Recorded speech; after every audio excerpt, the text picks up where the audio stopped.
No lessons learned. Curb Your Enthusiasm Season 12 Episode 10 begins on the plane to Atlanta for Larry's trial. Alongside him, there's Leon, Jeff, and Susie. Larry is told off by the air hostess for having his phone on and not having his belt on, and he is curious about who squealed on him. Leon and Jeff also get busted for having their phones on, with Larry deciding to tell on them.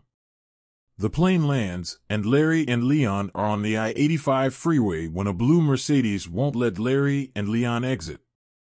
Turns out, the Mercedes driver is an old flame, Cynthia, whom Richard Lewis has come to Atlanta to see. Elsewhere, Ted Danson has come to Atlanta as well, to protest in Larry's defense, but also to get himself some attention in the media. Larry, Leon, Jeff, and Susie go out to dinner at Auntie Ray's restaurant, and Susie orders a salad and loves the dressing on it.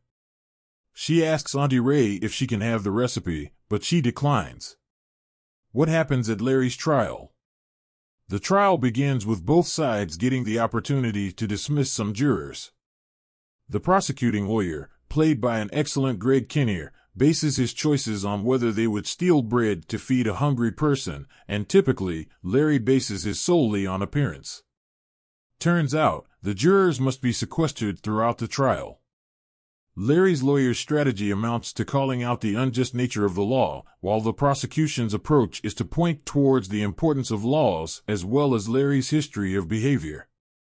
Elsewhere, Larry grills Cynthia on whether she was the one driving the car that wouldn't let him out on the freeway. After Richard Lewis tells him she attempted suicide when they originally broke up, which Larry doesn't believe, he questions her on it. She claims she doesn't remember how she tried to do it, finally insisting that she took pills. Richard later reveals she said she tried to hang herself, pointing towards her lying. Who turns up to testify against Larry? Back in court, the prosecution calls on some witnesses to take the stand. First up, it's Mocha Joe, and he mentions the Spite store. Then it's Matsue Takahashi, who talks about the disgruntled situation, as well as the golf ball hitting Troy Kutsuer in the back, and Larry killing his black swan. Irma talks about him taking the shoes from a Holocaust museum, and Bruce Springsteen, via video link, testifies about Larry giving him COVID. Back at the hotel, Jeff is stressing to Larry about getting Susie a gift for their wedding anniversary when he comes up with an idea. Larry and Jeff trick Auntie Ray into giving the recipe for the salad dressing by calling to say that his wife is in the hospital due to some reaction to an ingredient it contains, and therefore, he needs the recipe. It works, and Susie is very happy with him when she gets her gift. However, this backfires when Auntie Ray figures out what's going on, and takes it out on Larry in court when she testifies. She says he once hugged her with an erection, used the N-word around her, and, the last time she saw him, he had the racist lawn jockey. This also ruins the strategy Leon came up with to score points with the jury, by having Susie turn up in a wheelchair in court pretending to be Larry's girlfriend. Susie dons a blonde wig and nasal cannula, and Larry makes up a big story about how she was hit by a bus, he saved her life, and they fell in love. But after Auntie Ray reveals the incident with the recipe, Susie springs from the chair enraged, ruining the entire ruse. Jerry Seinfeld turns up to support Larry in court, and ends up bumping into Michael Fauci, played by Sharlto Copley, who tries to get him to sign up to turn up at an event, similar to Larry's in episode 1 of season 12, to be cordial. Jerry insists he can't be cordial and moves on, only to bump into a man who looks like Joe Pesci.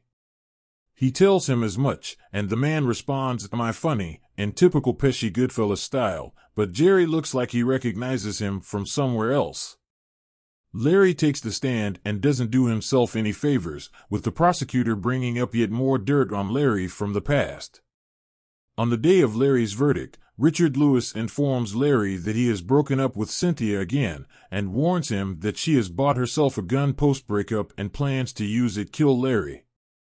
Just before the verdict, Leon tells Larry he's nearly completed his Seinfeld marathon, and is left with the finale, which he says he heard Larry messed up. How does Curb Your Enthusiasm Season 12 end? The verdict arrives. Larry is found guilty and is sentenced to the maximum amount of prison time the law allows for this, 1 year. Larry is settling into his cell, with a call back to the first ever scene of Curb, as he notices his pants are making him look like he has an erection. Jerry Seinfeld turns up with good news. Turns out, he recognized the man at the bar who looked like Joe Pesci as being one of the jurors as well. The jury was supposed to be sequestering, but he wasn't. The case gets declared a mistrial, and Larry's officially out. Jerry announces you don't want to end up like this. Nobody wants to see it, and a call back to the controversial Seinfeld finale that ended like that. As they walk away from the cell, they realize, this is how we should have ended the finale. The episode ends on the plane back to Los Angeles with everyone gathered on the same flight. Jeff and Susie, Ted and Cheryl, Leon, Richard Lewis, and of course, Larry. An argument kicks off when Susie opens the blind, with the light distracting Leon from watching his movie and irritating Larry while he tries to read. Turns out, Ted and Cheryl want it open. Everything is arguing, and Susie shouts, "Go back to F*** King Jail Larry." And that's it, the curtain comes down on one of the greatest comedies of all time. The episode review. Curb Your Enthusiasm Season 12 ends on a fantastic note, with Larry David firmly sticking the landing, with a mixture of nostalgic clips from past episodes, intertwined with the resolution of the season-long arc involving Larry's trial for breaking the Atlanta voting law. There are also some nods to the finale of Seinfeld, with Jerry Seinfeld himself turning up as a guest star, as well as some brilliant cameos from previous guest stars from Curb, who fell out with Larry in various storylines, with the highlight being Mocha Joe's return.